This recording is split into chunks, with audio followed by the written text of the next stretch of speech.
अस्सलाम वालेकुम नाज़रीन, आप देख रहे हैं न्यूज़ टॉक। मैं हूं यशवीन जमाल। ऑपोजिशन ग्रैंड अलायंस की जानिब से मुल्क भर में आईन और कानून की बालादस्ती के लिए 2 रोज़ा कौमी कॉन्फ्रेंस का इस्लामाबाद में इनेकाद हुआ, जिसमें तकरीबन ऑपोजिशन की तमाम सियासी जमातों की जानिब से शिरकत देखने में सामने आई। कॉन्फ्रेंस से खिताब करते हुए साबिक वज़ीर आज़म शाहिद खाकान अब्बासी ने हुकूमत को कड़ी तनकीद का निशाना बनाया। उनका कहना था कि मुस्लिम लीग नून और पीपल्स पार्टी कभी जमहूरियत की दाई थी, लेकिन आज ये जमातें इक़्तिदार की दाई हैं। उनका मजीद कहना था कि हमें आइन पर बात करने के लिए बंद कमरे में कॉन्फ्रेंस करने की इजाज़त भी नहीं दी जा रही है। शाहिद खाकान अब्बासी साहब ने इंकशाफ किया कि 2 बार हमने इस कॉन्फ्रेंस का वेन्यू तब्दील किया है क्योंकि सिक्योरिटी के नाम पर हमें क्लियरेंस नहीं दी जा रही थी। दूसरी जानिब अपोजिशन लीडर उमर अयूब का कहना है कि जमहूरियत, आइन और कानून की बहाली के लिए सड़कों पर अब हम जंग करेंगे, जिसका ऐलान पीटीआई की जानिब से रमजान के बाद सड़कों पर तहरीक की सूरत में पहले ही किया जा चुका है। एक जानिब पीटीआई विफाकी हुकूमत के खिलाफ सड़कों पर आने के लिए तैयारियां कर रही है, तो दूसरी जानिब ईद के बाद सूबा खैबर पख्तूनख्वा के गवर्नर फैसल करीम कुंडी भी इसी तरह की तहरीक सूबे में पीटीआई की हुकूमत के खिलाफ चलाने का ऐलान कर रहे हैं। यानी ईद के बाद तहरीक इंसाफ को बिल्कुल वैसी ही सूरत हाल का सामना करना पड़ेगा जिसकी तैयारी वो खुद कर रहे हैं। क्या पीटीआई अपने खिलाफ चलने वाली किसी भी किस्म की तहरीक से नबरदाज़मा होने की सलाहियत रखती है?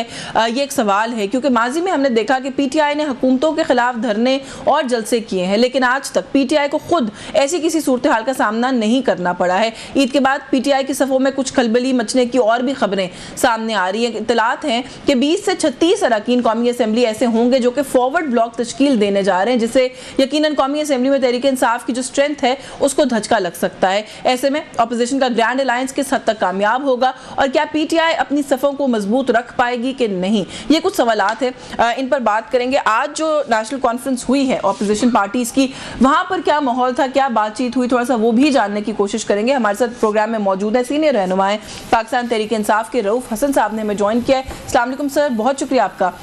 वालेकुम अस्सलाम Yasmin, thank you very much for having me on the programme. नहीं sir, very kind of you, आपने वक्त दिया प्रोग्राम में। सर सबसे पहले तो जैसे मैंने अभी जहां पर बात छोड़ी है, आज की जो मीटिंग है वहीं से शुरू कर लेते हैं। सर एक तो ये कि क्या मकासद हैं, ये हम पहले भी अंडरस्टैंड करने की कोशिश कर रहे हैं। आज इतने ग्रैंड लेवल के ऊपर आप लोगों ने फिर से आप लोग इकट्ठे बैठे हैं, थोड़ा सा उस नशिस्त का अहवाल भी सर बताइए, और साथ ही साथ जो है वो क्या मकासद है, इस पर भी बात करना चाह रही हूँ मैं आपसे। Thank you Yasmeen. देखिए बेसिकली कौमी कॉन्फ्रेंस था, जो इसका जो टाइटल है, जो हमारा बेसिक, वो आइन की बालादस्ती और कानून की हुक्मरानी के ऊपर ये कौमी कॉन्फ्रेंस जो है वो मुनक्किद हुई। अब मुल्क के जितने भी मसाइल हैं, जितने भी गंभीर मसाइल हैं इस वक्त, वो प्रिंसिपली इस चीज़ से एमिनेट करते हैं कि इस मुल्क में आइन जो है उसकी तस्दील हुई है, कानून जो है वो ख़त्म हो चुका हुआ है, जुडिशरी जो है वो अब फतेह हो चुकी हुई है एग्जीक्यूटिव के हाथों, वो pillar as a pillar of the state अब एग्जिस्ट नहीं करता, और कंसिक्वेंटली मुल्क में जमहूरी कदरें जो हैं उनको खाक में मिला दिया गया है। तो ये बेसिकली हम आइन और कानून की बालादस्ती के लिए ये जो हमारी कौमी कॉन्फ्रेंस है इसका इनेकाद किया गया है। खुशाइन बात है कि इसमें पाकिस्तान की तमाम सियासी जमातों ने जो कि हुकूमत से बाहर हैं उन्होंने शिरकत की है, और ये मुस्तकबिल के लिए भी एक खुशाइन बात है कि शायद ये तमाम जमातें जो हैं वो उस तहरीक का हिस्सा बने जो कि इंशाअल्लाह ताला ईद उल फितर के बाद हुकूमत के खिलाफ हम लोग कुलगीर सतह के ऊपर लॉन्च करने जा रहे हैं। बिल्कुल ठीक है सर। आज जमीयत उलमाए इस्लाम की नुमाइंदगी थी इस कॉन्फ्रेंस में, इसको लेके मैंने देखा बड़ी कुछ जमगोइयाँ हो रही हैं, मैंने कहा मैं आपसे इस पे क्लैरिफिकेशन ले लूँ। जी बिल्कुल नुमाइंदगी थी जी उनकी, और सीनियर लेवल के ऊपर उनकी नुमाइंदगी थी जी, मौजूद थे तमाम पॉलिटिकल पार्टीज जो वो तकरीबन वर्चुअली तमाम पॉलिटिकल पार्टीज जिनसे हमने राब्ता किया है वो इस कॉन्फ्रेंस में शरीक थी। सर कौन शरीक था जमीयत उलमा इस्लाम की तरफ से? क्योंकि जाहिर है वो शायद जब आप लोग इकट्ठे होते हैं, महमूद खान चकज़ई साहब भी मौजूद हों, लीडर ऑफ द अपोजिशन मौजूद हों, तो एक्सपेक्टेशन होती है कि मौलाना शायद खुद भी मौजूद होते, लेकिन वो नहीं है, आई थिंक पाकिस्तान में मौजूद नहीं है। तो थोड़ा सा अगर बता दें कि कौन था उनके बिहाफ पर?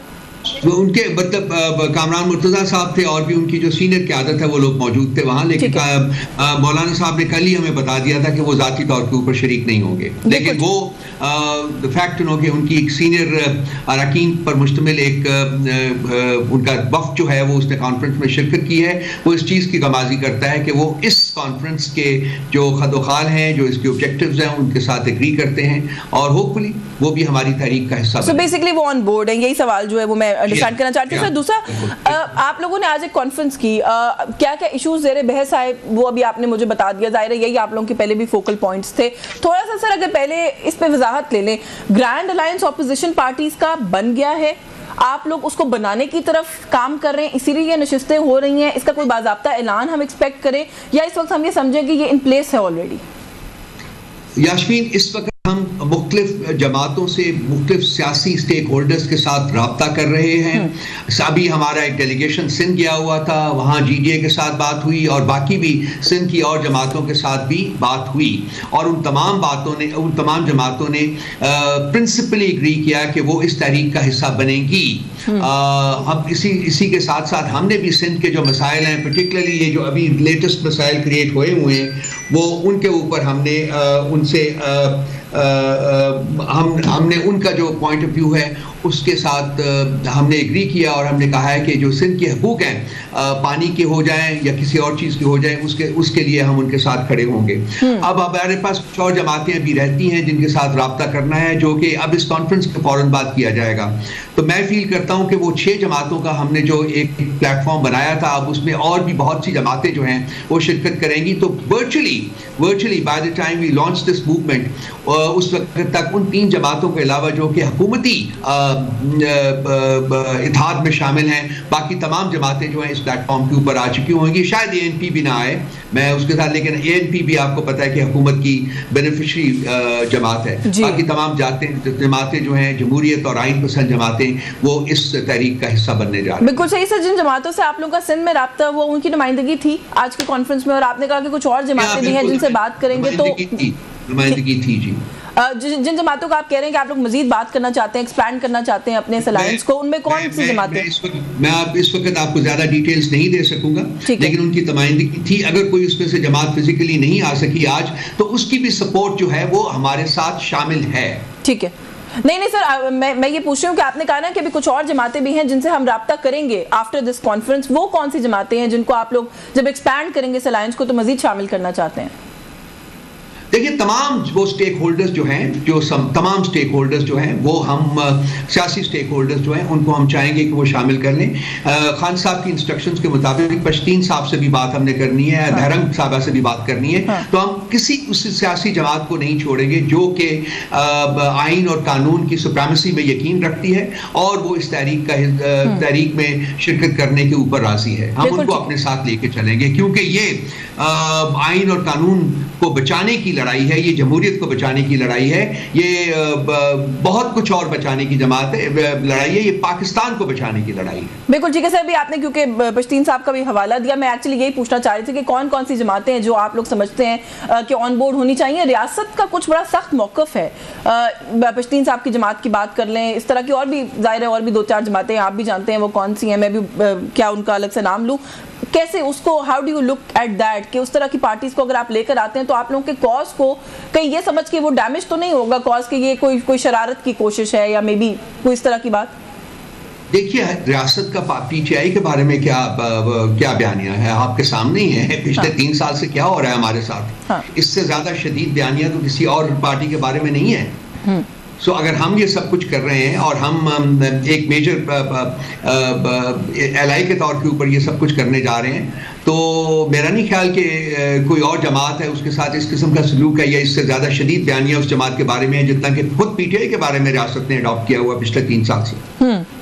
अच्छा सर, महमूद खान अचकज़ई साहब ने ट्वीट भी किया, उन्होंने कहा जी कि हम काली पट्टियां बांध कर गली गली, ये जो फॉर्म 45-47 वाली हुकूमत है, इनके लोगों को जो है वो हम लोगों के सामने वो करेंगे, बेनकाब करेंगे। उन्होंने कहा कि ये जो बगावत की है इन लोगों ने, ये जो पीका एक्ट की भी बात की उन्होंने, 26वीं आनी तरमीम की भी बात की कि उसको लेकर आकर तो इनके खिलाफ बगावत के मुकदमे भी चलने चाहिए। चले, मुकदमा तो एक जगह हो गया, पहले थोड़ा सा ये बताएं कि ये जो गली गली एहतजाज की बात है, इमोशनल स्टेटमेंट्स हैं सर, क्योंकि क्या फ़र्क पड़ता है इस तरह की किसी भी चीज़ से? आप समझते हैं कोई फ़र्क पड़ता है? एहतजाज की तो वैसे ही आप लोगों ने बहुत करके कोशिश देख ली है, क्या उससे प्रैक्टिकली हासिल हुआ है सिवाय इसके कि मज़ीद इल्ज़ामात लगते हैं? क्या आप लोग इंतशार फैलाने के लिए आते हैं? देखिए, जब पाकिस्तान के तमाम सियासी स्टेक होल्डर्स जो है इस तहरीक का हिस्सा बनेंगे तो उसका बहुत फर्क पड़ेगा। एक जमात का तहरीक लीड करना या 10 जमातों का या 15-20 जमातों का तहरीक लीड करना, इसमें बहुत फ़र्क होता है। PTI पाकिस्तान की सबसे बड़ी सियासी कुव्वत है, सबसे पावरफुल सियासी कुव्वत है। इमरान खान पाकिस्तान के सबसे मकबूल तरीन लीडर हैं, लेकिन उसके बावजूद अगर बाकी स्टेक होल्डर्स शामिल होते हैं तो फिर उसमें जो तहरीक में वजन और आता है और उसकी कामयाबी के इम्कानात जो हैं वो और रोशन होते हैं। हमें यकीन है कि अगर ये तमाम जमातें जो हैं इस तहरीक का हिस्सा बनेगी और वो सड़कों के ऊपर निकलेगी पुरअमन तरीके से, मैं रीइटरेट करना चाहता हूँ, पुरअमन तरीके से, किसी किस्म के तशद्दुद की कोई गुंजाइश नहीं होगी, किसी किस्म के वायलेंस की कोई गुंजाइश नहीं होगी, एक पुरअमन तरीके से हम लोग निकलेंगे तो मेरा ख्याल है कि ये हुकूमत उसको विदस्टैंड नहीं कर सकेगी। ये मुझे यकीन है कि नहीं विदस्टैंड कर सकेगी। सर, लेकिन आप लोगों का तो हमेशा से यही मौक़िफ़ है ना कि पुरतशद्दुद की जो आप बात कर रहे हैं कि तशद्दुद या कोई इस तरह की चीज़ जो है आप लोगों की तरफ से तो नहीं होती, हुकूमत की तरफ से होती है। तो आप तो कह रहे हैं कि पुरतशद्दुद नहीं होगा, हुकूमत कितना उस पर कर सकती है रिटालिएट या रिएक्ट, जैसे आप लोग माजी में कहते रहे, तो फिर उसकी क्या गारंटी है कि वो कितना पुरअमन रहेगा मामला? पुरअमन रहेगा। देखिए यास्मीन, अगर इस चीज़ की हम इस नहज तक कैसे पहुंचे हैं, हम क्यों, हमारे पास हम बाकी सारे ऑप्शंस जो हैं वो एक्सरसाइज कर चुके हुए हैं, हम इस नतीजे के ऊपर पहुंचे हैं कि ना यहाँ पार्लियामेंट जो है वो बालादस्त है, ना यहाँ आइन की कदर है, ना यहाँ कानून की कदर है, और इसके साथ साथ अब जुडिशरी जो है, जहाँ से हमें कुछ थोड़ी बहुत उम्मीद थी क्योंकि वहाँ कुछ इंडिपेंडेंट माइंडेड जजेस जो वो बैठे हुए थे, अब 26वीं आइनी तरमीम के बाद भी उसको फतह कर लिया गया है। अब वो भी एग्जीक्यूटिव की एक एक्सटेंशन बन चुकी हुई है। सो वो जो थोड़ी बहुत हमें उम्मीद थी कि वो अदलिया से हमें इंसाफ मिलेगा, वो मेरा ख्याल अब खत्म होकर रह गया है। कंसिक्वेंटली एक सियासी जमात के हैसियत से हमारे पास कोई ऑप्शन नहीं रहा कि हम एक पुरअमन एहतजाज जो है इसके साथ सड़कों पर निकलें और अपना जो बयानिया है वो पाकिस्तान के कोने कोने में पहुंचाएं।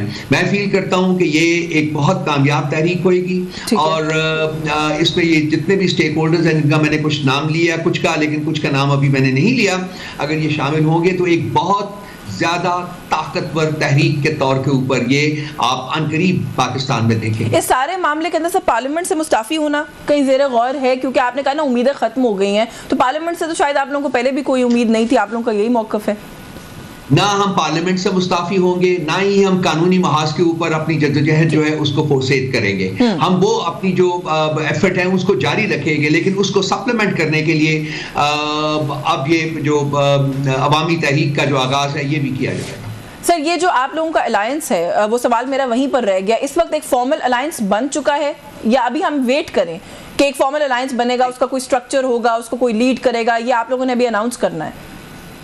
ये सब कुछ होना है और ये अभी चूंकि इनिशियल कॉन्टैक्ट्स हो रहे हैं और लोगों की कंसेंट ली जा रही है, जब ये स्टेज खत्म हो जाएगी तो उसके बाद कंसल्टेटिव सेशंस होंगे इन तमाम स्टेक होल्डर्स के दौरान, जिसमें कि अपनी तारीख के खदोखाल जो है वो भी तय किए जाएंगे और जो कौन इसको लीड करेगा वगैरह वगैरह और कौन किसको कौन सा किरदार जो है उसके हिस्से में आएगा, वो सब कुछ तय किया जाएगा। इसी के लिए ये जो रमज़ानुल मुबारक का जो महीना है, इसी के दौरान इसके लिए तैयारी की जाएगी, क्योंकि ईद उल फितर के फौरन बाद ये तारीख जो है ये लॉन्च की जाएगी। चलिए, before I go for a break, Maulana Fazlur Rahman इसको पोटेंशियली लीड कर सकते हैं? सवाल इसलिए करी हूँ कि शिबली फराज साहब ने जो 1-2 दिन पहले गुफ्तगू की तो ऐसा लगा कि उन्होंने कुछ इसी तरह की बात की, इंडिकेट किया कि शायद वही लीड करेंगे।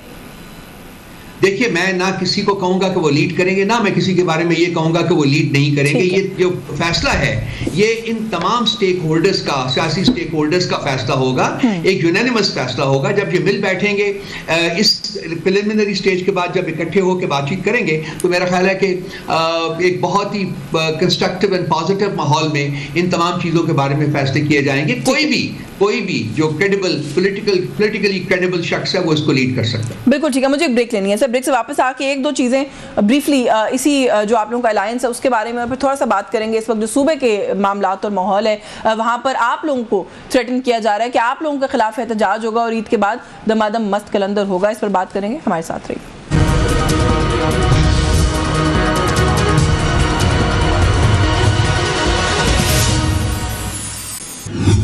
जी, वेलकम बैक नाज़रीन। हमारे साथ रऊफ हसन साहब प्रोग्राम में मौजूद हैं। ब्रेक में जाने से पहले जो नेशनल कॉन्फ्रेंस है और अपोजिशन का अलायंस है उसके हवाले से सर हम बात करते हैं। लाइक आई सेड कि 1-2 चीज़ें इसके हवाले से बात करके फिर थोड़ा सा आगे बढ़ेंगे, क्योंकि सर लीड कौन करेगा? मौलाना फजलुर रहमान का उसके अंदर नाम आ रहा है, आपने कहा कि it's too early for you to confirm, अब आप इस तरह की फिलहाल कोई बात नहीं कर सकते, लेकिन सर एक रिकमेंडेशन जो है वो अपोजिशन को सपोर्ट करने वाले लोगों के अंदर से ही हमने देखा कि आई अली दुरानी साहब जो हैं, मोहम्मद अली दुरानी साहब, उन्होंने ये मशवरा दिया था कि माइनस मौलाना ये अलायंस बनना चाहिए, क्योंकि पाकिस्तान तहरीक इंसाफ और मौलाना फजल रहमान एक अलायंस में ये चल नहीं सकेगी बात। मोहम्मद अली दुरानी साहब का जो पास्ट है वो आपके सामने है, आपने देखा है कि ये क्या करते रहे हैं। मैं इससे ज़्यादा कुछ नहीं कहना चाहता। मेरा ख्याल है कि हमने मेरिट पे बात करनी है, हमने पॉलिटिकल रेलेवेंस के साथ बात करनी है। अगर किसी लीडर का पॉलिटिकल रेलेवेंस मौजूद है और वो एक पावरफुल रोल प्ले कर सकता है इस इत्तेहाद में, तो मेरा नहीं ख्याल कि हमें किसी को स्ट्राइक आउट करना चाहिए या पहले से फैसला करके बैठना चाहिए कि ये तो हो सकता है, ये नहीं हो सकता। मोहम्मद अली दुरानी साहब की बात के ऊपर मैं इससे ज़्यादा और कुछ नहीं कहना चाहूँगा। इमरान खान साहब से सर आप लोगों ने ऑफिशियली ऑब्वियसली इस हवाले से बात की होगी, to be in an alliance with Maulana Fazal Rahman, क्या है खान साहब का इसके ऊपर टेक? खान साहब ने खुद कहा था जी कि उनके साथ बात की जाए। ये सारा कुछ जो हुआ है खान साहब की मर्जी के साथ, खान साहब की इंस्ट्रक्शंस के मुताबिक हुआ है। और उन्होंने बहुत कीन है वो कि माजी की तलखियाँ जो है वो भुलाई जाएं, क्योंकि मुल्क जो है इस वक्त यूनिटी मांगता है। लाजमी नहीं होता कि हर पॉलिटिकल पार्टी जो है वो एक दूसरे के चार्टर के साथ एग्री करे, वो डिफरेंसेस होते हैं, लेकिन एक जनरल कंसेंसस ये होता है वो मुल्क के साथ होता है, सियासत के साथ होता है। तो अगर वो कंसेंसस हमारा JUI के साथ डेवलप हो सकता है तो फिर हमारे इख्तलाफात जो हैं वो फिर उसके उसके उसके इन कंपैरिजन टू दैट वो बिल्कुल छोटे हो जाते हैं, नेग्लिजिबल हो जाते हैं। और फिर जब आप इकट्ठे काम करते हैं किसी एक मकसद के लिए, किसी एक मकसद के हसूल के लिए, तो यकीन जानिए कि वक्त के साथ साथ आप एक दूसरे के करीब भी आते जाते हैं। तो हम कोशिश कर रहे हैं, पूरी कोशिश कर रहे हैं कि JUI के साथ मिलकर चले। पार्टी में आरा पाई जाती है, मैं इससे बिल्कुल इनकार नहीं करूंगा, लेकिन मेरा ख्याल है जो डोमिनेंट फीलिंग है पार्टी के अंदर भी हमारे, वो ये है कि जी हमें यहाँ पार्टनर्स की ज़रूरत है। आइन और कानून की बहाली के लिए जितने ज़्यादा पार्टनर्स हमारे साथ शामिल हो सकेंगे उतना ही बेहतर होगा, उतना ही बेहतर तरीके से ये जो कैंपेन है ये आगे बढ़ सकेगी। सर पाकिस्तान तहरीक इंसाफ सहारों की तलाश कर रही है, या व्हेन यू से कि आपको अलायंस की ज़रूरत है या आपको सपोर्ट की ज़रूरत है, तो इससे क्या मतलब है? ये आपके नाकिदीन अब ये कहना शुरू हो गए हैं कि आप लोग तो बड़े सर कॉन्फिडेंट थे अपनी सेल्फ सफिशेंसी के ऊपर कि आप लोग खुद इतने पॉपुलर हैं कि आप लोग जो भी चाहें मामलात अपने देख सकते हैं, लेकिन अब ऐसा लगता है कि मौलाना फजल रहमान हो गए या दीगर ऑपोजिशन जमातें हो गई, आप कंधे का जो है वो तलाश कर रहे हैं। फैसल वाउडा ने भी कहा है कि ये सारा कुछ इसलिए किया जा रहा है कि PTI को पता है कि उनकी स्ट्रीट पावर कम हो गई है। वाडा साहब का भी बिल्कुल वैसे ही जैसे कि मोहम्मद अली साहब की बात है, मैं उनके बारे में तो कुछ नहीं कहना चाहूँगा। आपको पता है वो किसके माउथपीस हैं, कहाँ से उनको इन्फॉर्मेशन आती है। लेकिन देखिए जो पार्टनरशिप्स होती है ना, जब एक इत्तेहाद होता है, एक सियासी इत्तेहाद जन्म लेता है, तो उसकी एक पावर होती है, उसकी एक रेलेवेंस होती है और उसकी एक लेजिटिमेसी होती है। पाकिस्तान तहरीक इंसाफ पाकिस्तान की सबसे बड़ी पॉलिटिकल पार्टी है और इमरान खान पाकिस्तान के सबसे ज़्यादा पॉपुलर लीडर हैं। कायद आज़म के बाद मेरा ख्याल अगर कोई शख्सियत जो है वो उभर के सामने आई है जो ये क्लेम कर सकती है तो वो इमरान खान साहब की ज़ात है। तो ये कहना कि जी हमारी स्ट्रीट पावर कम हो गई है, बिल्कुल नहीं। आज आप अपने एक दिन में, 2 दिन में, 10 दिन में आप इलेक्शन करवा के फ्री फेयर एंड ट्रांसपेरेंट, आपको अपनी हैसियत का पता चल जाएगा इन लोगों को जो कि इतने बड़े बड़े बुलंद-बांग दावे करने के बड़े बड़े बड़े शौकीन हैं। PTI जो है अगर थियोरेटिकली देखा जाए तो हमें किसी पार्टनर की ज़रूरत नहीं है, लेकिन ये पार्टनर्स जो हैं ये स्ट्रेंथ में ऐड करते हैं, जो ताकत होती है इत्तेहाद की उसको उसमें इजाफा करते हैं, उसकी रेलेवेंस में इजाफा करते हैं, उसकी क्रेडिबिलिटी में इजाफा करते हैं, उसकी लेजिटिमेसी में इजाफा करते हैं। तो ये मकातब फ़िक्र जो हैं जितने इकट्ठे होकर एक प्लेटफॉर्म के ऊपर जमा होकर ये कैंपेन आगे लेके जाएंगे, उतना ही इफेक्टिव ये कैंपेन बनेगा और उतनी ही जल्दी से हम इसके अगराज़ और मकासद जो है वो हासिल करेंगे। जब आप कहते हैं कैंपेन आगे बढ़ेगा तो जाहिर है आप लोग के जो भी मकासद आप बयान करते हैं उसके अंदर मैंडेट चोरी आप लोगों का एक ग्रीवेंस है और आप लोग इस हुकूमत को घर भेजने की भी बात करते हैं। फ्रेश इलेक्शंस का मुतालबा, लीडर ऑफ द ऑपोजिशन, कल भी मैंने उनकी स्टेटमेंट सुनी, उन्होंने कहा जी कि हम मुतालबा करते हैं कि नया इलेक्शन होना चाहिए। अगर आप सब सियासी जमातें मिलकर टुवर्ड्स दिस एंड कॉज काम कर रही हैं सर, तो फिर अगर कल को दोबारा फ्रेश इलेक्शन होता है, कोई गवर्नमेंट बनती है, तो फिर क्या ये पोस्ट इलेक्टोरल अलायंस के अंदर भी कन्वर्ट होगा किसी सूरत में? क्योंकि मौलाना फजल रहमान की जो सियासत अगर आप उसका पैटर्न देखें सर, तो वो फिर जब गवर्नमेंट आती है तो फिर गवर्नमेंट में वो अपना हिस्सा मांगते हैं, उसके बगैर वो किसी का साथ नहीं देते। देखिए, it's too early to comment on that, ये पॉसिबिलिटी मौजूद है कि अगर हम इस कैंपेन को इकट्ठे लेके चलते हैं और ये कैंपेन कामयाब होती है, तो ये जो पॉसिबिलिटी है कि जी इसको हम एक इलेक्टोरल अलायंस में तब्दील करें, ये डेफिनेटली कंसिडर की जा सकती है। तो इमरान खान साहब की काबीना में मौलाना फजल रहमान वजीर हो सकते हैं, आप ये कह रहे हैं? लेकिन ये कोई शर्त नहीं है कि ये इलेक्टोरल अलायंस बनेगा। वो हम जो उस वक्त के हालात हैं, उस वक्त के जो तकाजे हैं, उनके मुताबिक फैसला करेंगे, वही बेहतर होता है, रादर देन कि हम यकमुश्त यही फैसला करें। It's too early to think in terms of an electoral alliance. Sir वैसे मैं इंटरप्ट कर रही हूँ, सॉरी आपको, मैं वैसे ऑन अ लाइटर नोट कह रही हूँ कि मैं जो भी सवाल कर रही हूँ आप कहते हैं इट्स टू अर्ली, लेकिन उमर अयूब साहब जो लीडर ऑफ द ऑपोजिशन है वो कह रहे हैं कि वो वक्त दूर नहीं है कि इमरान खान साहब प्राइम मिनिस्टर बन जाएंगे। So is that also not too early to make a claim like that? देखिए, इमरान खान साहब ने प्राइम मिनिस्टर बनना ही बनना है, उनको कोई रोक नहीं सकता। हाँ, ये पाकिस्तान की सियासत का तकाजा है। हाँ, वो बनेंगे, तो वो बिल्कुल उमर साहब ठीक कह रहे हैं, इट्स नॉट उमर साहब ठीक कह रहे हैं। लेकिन देखिए, ये जो इत्तेहाद होते हैं ना, सियासी इत्तेहाद जो होते हैं, ये बड़े डेलिकेट मामलात होते हैं। इनकी बहुत ज्यादा अप्स एंड डाउन्स होती है, और उन तमाम चीजों को मद्देनजर रख के हम लोगों ने इत्तेहाद करना है। बन जाए तो बहुत अच्छा है, इलेक्टोरल अलायंस भी बन जाए तो मेरे जैसे आदमी जो है वो कहेंगे कि ठीक है, बहुत अच्छी बात है। लेकिन एज आई सेड, वक्त के तकाजे क्या हैं, उस वक्त क्या नीड्स हैं, उसको सामने रखकर ये फैसले किए जाएंगे। इस वक्त जिस चीज़ के ऊपर हम कंसंट्रेट कर रहे हैं वो ये है कि ये जो कौमी कॉन्फ्रेंस है, इसके बाद हम एक अवामी जो मोबिलाइजेशन प्रोग्राम है, अवामी एहतजाज जो है, वो ईद उल फितर के बाद शुरू करने जा रहे हैं। उसके बाद उसके नताइज के ऊपर मबनी है कि ये जो इस वक्त जो इत्तेहाद होगा, ये क्या शक्ल इख्तियार करता है। अच्छा सर, ये जो पोस्ट ईद एहतजाज है, मैं उसके ऊपर आती हूँ, लेकिन अभी आपने गो के कहा कि मैं वाउडा साहब की बात पे ज़्यादा कमेंट नहीं करना चाहता। मैं फिर भी सवाल इसलिए पूछूंगी सर, दो बातों की वजह से। एक तो ये कि जो इन्फॉर्मेशन कुछ इशूज़ के ऊपर वाउडा साहब माजी में आके देते रहे, माजी करीब में, वो सही साबित होती रही है, एक तो इस वजह से। दूसरा ये कि सर, क्योंकि वो आप लोगों के ऊपर एलिगेशन लगा रहे हैं, तो वो कोई भी अपोनेंट हो जब एलिगेशन लगाए तो वजाहत ले लेनी चाहिए। वो ये कहते हैं कि ये जो मौजूदा हुकूमत है, ये तो पाकिस्तान तहरीक इंसाफ की जो क़यादत बाहर है उसकी गारंटी के ऊपर टिकी हुई है। ये सारी की सारी पीटीआई की क़यादत जो इस वक्त आपको बाहर एक्टिव नजर आती है, वो कॉम्प्रोमाइज्ड है। वो चाहते भी नहीं है कि इमरान खान साहब फौरन बाहर आ जाएं। अब आप ये कमेंट मांग रही हैं, मैं इनसे क्या इसके ऊपर कमेंट करूं? हाँ सर, लेकिन आप भी क़यादत में शामिल हैं, आप लोगों पे इल्जाम लगा रहे हैं वो। और कुछ और जो मैंने कभी भी ट्वीट भी किया है, कि बल्कि कल एक प्रोग्राम में भी मैंने कहा है कि कुछ टाउट्स छोड़े गए हैं मार्केट में, जिनको मीडिया भी एक एक घंटा बिठा के उनसे गुफ्तगू करता है। ये टाउट्स छोड़े गए हैं। इनका मकसद है पाकिस्तान तहरीक इंसाफ के अंदर डिसयूनिटी और डिसअफेक्शन क्रिएट करना, और ये उसी को ये टारगेट बना के वही इनका ऑब्जेक्टिव है, और उसी ऑब्जेक्टिव को ये परसू कर रहे हैं, और ये उसी कॉन्टेक्स्ट में इस किस्म की जो अफवाहें हैं वो फैलाई जा रही हैं। ये आई एम श्योर कि आप समझ गए होंगे कि मैं टाउट्स का जो है वो किन का नाम ले रहा हूँ।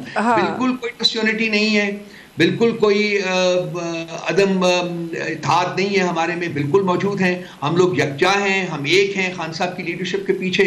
और आप देखेंगे कि ये जब शुरू होती है ये तहरीक, उसके बाद और क्या ये नए राग जो है ये अलापना शुरू करेंगे। ये ऑलरेडी अंडर प्रेशर है, बहुत ज्यादा इनके ऊपर प्रेशर है, इंटरनल भी और एक्सटर्नल भी। वाउडा साहब सिटिंग सेनेटर है, आप टाउट का लफ्ज इस्तेमाल कर रहे हैं, लेकिन आपने कहा कि आप समझ रही होंगे मैं टाउट्स की बात कर रहा हूँ। रीसेंट एक्सपल्शन जो है आपकी पार्टी से, शेर अफजल मरवत साहब इसी तरह की कैटेगरी में डालते हैं ऐसे लोगों को भी? शेर अफजल मरवत साहब को बसा औकात शो कॉज नोटिस इशू किए गए थे, और उनको कहा गया था कि वो अपना कॉन्टेक्ट चेंज करें, वो पार्टी के मामलात को पब्लिक फोरम के ऊपर ना लेके जाएं। ना सिर्फ ये कि वो पब्लिक फोरम के ऊपर ले जाते रहे बार बार, बल्कि उन्होंने बहुत से उसमें ऐसी चीज़ें भी कहीं जो कि जिनका कोई सच के साथ कोई दूर पार का भी, वो मजीद भी कह रहे हैं। आई एम श्योर कि आपके कानों तक भी पहुंच रही है। वो पार्टी में नहीं रहे, तो इसलिए मैं उनके बारे में बात नहीं करूंगा। He is not a member of party any longer. ठीक है। अच्छा सर, कोई फॉरवर्ड ब्लॉक बनने की किसी किस्म की कोई खबर है कि और फिगर भी आ रहा है कि कोई 36 लोग हैं, बल्कि मैं तो नाम नहीं लेती, लेकिन नाम भी चल रहे हैं कि कौन लोग हैं जो कि बनाएंगे फॉरवर्ड ब्लॉक। अगर सर इस तरह की कोई बात होती, 36 इज अ बिग नंबर, अगर आपकी स्ट्रेंथ को चैलेंज करने की बात की जाए, कोई इस तरह की चीज़ अभी तक आप लोगों को कोई ऐसी फीलिंग आ रही है, कोई वाइब आ रही है पार्टी के अंदर से? देखिए, अव्वल तो इस किस्म का फॉरवर्ड ब्लॉक बनाने की गुफ्तगू जो है वो पिछले 3 साल से हो रही है, कोई फॉरवर्ड ब्लॉक नहीं बना। नंबर 1। नंबर 2, जिन 26-27 लोगों ने हमें पैसे लेके हमें छोड़ा था वोट ऑफ नो कॉन्फिडेंस के वक्त, वो अब सियासी जनाजे बन चुके हुए हैं। जो भी फॉरवर्ड ब्लॉक में जाएगा, अव्वल तो कोई जा ही नहीं रहा। अव्वल तो कोई जा ही नहीं रहा, और अगर कोई जाता है तो वो भी एक सियासी जनाजा बन जाएगा। ये इनकी रेलेवेंस और इनकी इंपॉर्टेंस सिर्फ और सिर्फ खान साहब की सपोर्ट से है, खान साहब के लीडर होने के नाते से है, इनकी अपनी कोई रेलेवेंस नहीं है। लेकिन सर आप लोगों को तो नुकसान पहुंचा देंगे ना ये सियासी जनाजे। आप लोगों की कौमी असेंबली में स्ट्रेंथ पहले ही कॉम्प्रोमाइज्ड है, उतनी नहीं है जितनी आप लोग कहते हैं कि आप लोगों की होनी चाहिए, वो और खत्म हो जाएगी, कम हो जाएगी। हमारी जो जद्दोजहद है वो हमारी नेशनल असेंबली की स्ट्रेंथ के ऊपर बेस्ड नहीं है, क्योंकि नेशनल असेंबली में हमारी स्ट्रेंथ 180 की है, हमारे पास वो नहीं है क्योंकि इन्होंने हमारे साथ फ्रॉड किया हुआ, इलेक्शन लूटा है। वो हमारी बेसिस नहीं है। जो हम ये पॉलिटिकल मूवमेंट लॉन्च करने जा रहे हैं उसका कोई जो डिपेंडेंस है वो नेशनल असेंबली में हमारी स्ट्रेंथ के ऊपर नहीं है, ये हमारी स्टेट पावर के ऊपर है। स्टेट पावर हमारी बढ़ती जा रही है वक्त के साथ साथ, उसको कोई काम नहीं कर सकता। ठीक है। अच्छा सर, आप लोग तहरीक चला रहे हैं, गवर्नर साहब आप लोगों के खिलाफ तहरीक का ऐलान करें। मैं तहरीक के ऊपर ब्रेक से बाद आपसे तफसील से कमेंट लूंगी, लेकिन इस आप लोगों का जो ये अलायंस है उसके ऊपर गवर्नर KPK ने कहा है जी कि अंजुमन फारिगान है, निकलेगा कुछ नहीं, वैसे ही टाइम किल कर रहे हैं ये लोग। ये अब गवर्नर साहब कह रहे हैं, अब गवर्नर साहब के ऊपर भी ये जो उन्हीं की टर्म है बड़ी अच्छी तरह लागू होती है, क्योंकि वो गवर्नर का रोल अदा करने की बजाय वो चीफ मिनिस्टर का रोल अदा करने की कोशिश कर रहे हैं, जो कि वो उनको सचता नहीं है, उनको पनपता नहीं है। देखिए हमारी जब हुकूमत थी तो 4 लॉन्ग मार्चेस हुए थे, आपको याद है, और उनको रोकने की बजाय हमने उनको चाय पानी भी दिया था, उनको खाना वाना भी खिलाया था, आपको याद होगा, सारा याद होना चाहिए। हमारा रवैया जो है वो जमहूरी रवैया है, हमारी इक़्तिदार जो है वो जमहूरी इक़्तिदार हैं। हमारे खिलाफ कोई लॉन्ग मार्च करना चाहता है या एजिटेशन करना चाहता है तो करके देख ले। चले सर, मैं आपको इंटरप्ट करूंगी, सॉरी, मुझे चल जाएगा कि कितने पानी में खड़े हुए हैं ये। चले मैं एक ब्रेक ले लूं, ब्रेक से वापस आके ये जो आप एजिटेशन कर रहे हैं और सड़कों पर आने की बात कर रहे हैं, क्योंकि कुंडी साहब ने बड़ी तफसील से इस पर बात की और आप कह रहे हैं वो चीफ मिनिस्टर बनने की कोशिश करें, मैं इस पर बात करती हूँ। इस ब्रेक के बाद व्यूअर्स हमारे साथ रहिए।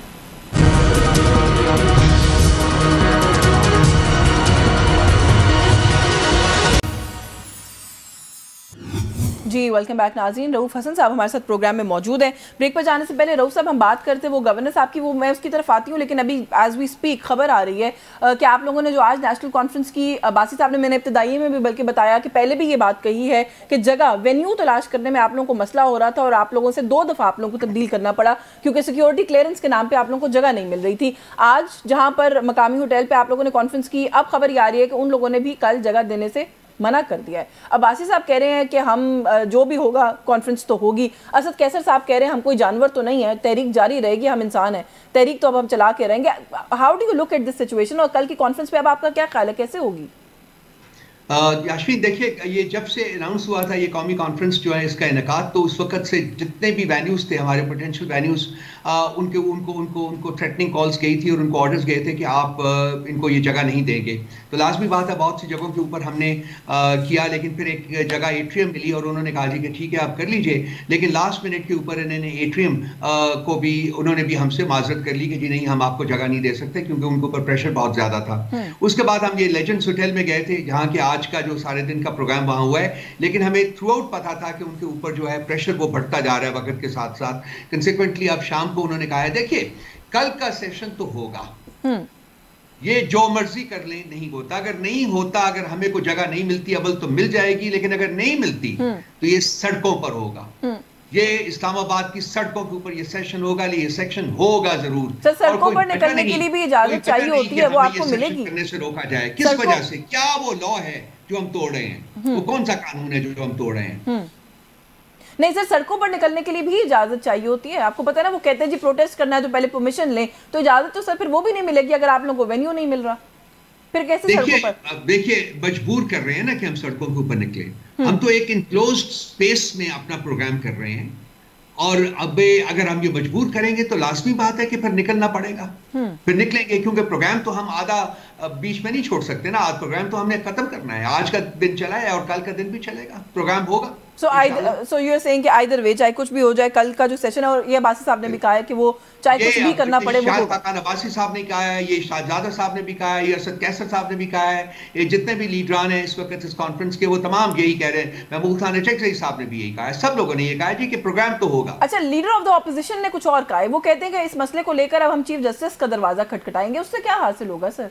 ऐसे दरवाजे तो आप लोग रोज खटखटा रहे हैं, अपने मल्टीपल केसेस के लिए खटखटा रहे हैं। मुझे तो ये नहीं, अभी तक मैंने ये स्टेटमेंट उनकी नहीं देखी है, लेकिन अगर उन्होंने कुछ कहा है तो फिर शायद उनके दिमाग में कुछ हो। लेकिन कल का मैं सिर्फ ये अर्ज करना चाहता हूं, जो इंपॉर्टेंट चीज़ है वो ये जी कि वन वे और दी अदर कल का जो हिस्सा है इस कॉन्फ्रेंस का वो मुनक्कद होगा, लाजमी बात। बिल्कुल ठीक है। अच्छा सर, कमिंग बैक, क्योंकि आप कह रहे हैं सड़कों पर निकलेंगे, तहरीक चलाएंगे, गवर्नर केपी आप वैसे पहले कह चुके हैं कि वो चीफ मिनिस्टर बनने की कोशिश कर रहे हैं, बट उन्होंने जो स्टेटमेंट दी है वो कह रहे हैं कि ईद के बाद दमादम मस्त कलंदर होगा, धरने होंगे, एहतजाज होगा और इनको हम रुलाएंगे। कर लें, कोशिश कर लें। हाँ, उनको किसने रोका हुआ है? मैंने अर्ज किया ना पहले आपको कि जब ये हमारी हुकूमत थी तो ये 4 लॉन्ग मार्चेस लेके इस्लामाबाद के ऊपर इन्होंने चढ़ाई की थी, ठीक है? हमने इनको खाना दिया था, हमने इनको चाय पानी पिलाया था। आप ये कर लीजिए। हम, जैसा कि मैंने पहले कहा है, मैं रिपीट करता हूं, हम जमहूरी पार्टी हैं, हमारी सोच जमहूरी है, हमारी इक़्तिदार जमहूरी है।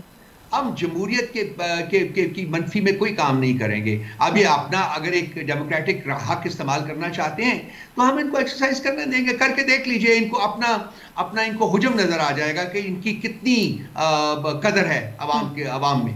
देखेंगे इनके पास। चले, आप तो कह रहे हैं कि आप करने देंगे, लेकिन वो तो सवाल जैसे हम जानते हैं पहले भी कि जब आप लोग की प्रोटेस्ट की बारी आती है तो जलसों की भी इजाजत नहीं मिलती। अभी आप कह रहे हैं कि कल जरूरत पड़ी, नौबत आई तो सड़कों पर निकल कर जो है वो भी हम अपना सेशन कर सकते हैं। यू अंडरस्टैंड ना सर कि फिर क़यादत आप लोगों की अरेस्ट भी हो सकती है। जब आप सड़क पर खड़े होंगे तो फिर कल आप अरेस्ट भी हो सकते हैं। देखिए याशफीन, हमारे पास पिछले 3 साल से लगातार हमारी क़यादत के ऊपर जो बीती है और जो बीत रही है वो आपको पता है। हाँ। हम यूज्ड टू हो चुके हुए हैं। अब क्या अरेस्ट कर लेंगे, कर लें, लेकिन उसके बावजूद सेशन होगा। किस किस को अरेस्ट करेंगे? हाँ, कर लें। अच्छा सर, आप लोग हुकूमत को कॉन्स्टेंटली नाजायज़ हुकूमत कह रहे हैं। आप कह रहे हैं जी हुकूमत वैसे भी फेल हो गई है, फ्लॉप शो है, मुल्क नहीं चल रहा, मुल्क में सब कुछ रुका पड़ा है। जो अपोजिशन का मौक़िफ़ है सर इस वक्त वही है। 2 बातें सर इसमें, एक तो ये कि वफाकी काबीना में तोसी की खबरें आ रही हैं, तो सर जो हुकूमत ना चल रही हो, कैबिनेट एक्सपेंशन नहीं किया करती वो सर, वो तो वाइंड अप किया करती है, वाइंड डाउन किया करती है। भाई कुछ और मुफ्त खोरों को भी तो अपॉर्चुनिटी देनी है ना कि वो माल बना लें। बाकी सारे मुफ्त खोर तो जो है बना चुके हैं, बना रहे हैं। सर ये कॉन्फिडेंस शो नहीं करता गवर्नमेंट का? बाहर ये मुफ्त खोरों को भी वो चांस दे रहे हैं कि जी आइए आप भी 2-4 अपनी मालो बताब आप भी कुछ एक्युमुलेट कर लें। ये हुकूमत तो जी आपको पता है ये चोरों और डाकुओं की हुकूमत है। इन्होंने इलेक्शन पर भी डाका डाला था, कंसिक्वेंटली ये डाकुओं की हुकूमत है। सर आप अगेन देखिए, जो बातें आप लोग कर रहे हैं, गवर्नमेंट का इस वक्त मौक़िफ़ ये है कि हमने इकोनॉमी को टर्न अराउंड करने के लिए काम करना शुरू कर दिया, जिसके नताइज भी आना शुरू हो गए। प्राइम मिनिस्टर जो है वो 2 ममालिक का दौरा सर करके आ रहे हैं और क्यूमुलेट कर लूँ अगर तो $4 बिलियन की इन्वेस्टमेंट जो है वो अपने साथ लेकर वतन वापस पहुंचेंगे थोड़ी देर के अंदर। Don't you think it's a big achievement on his part? ये इन्वेस्टमेंट है। हुकूमत शुरू हुई थी ना याशफीन, आप जरा वापस जाइए, वक्त में वापस जाइए तो आपको पता चलेगा कि उस वक्त $100 बिलियन की इन्वेस्टमेंट की कमिटमेंट की गई थी। ठीक है, कितने बिलियन की इन्वेस्टमेंट हुई है? MOU साइन करना इन्वेस्टमेंट नहीं होता। हाँ। MOUs आप 2 करोड़ साइन कर लीजिए, पैसा एक नहीं आया। ना आएगा जब तक पॉलिटिकल यहाँ स्टेबिलिटी नहीं आएगी।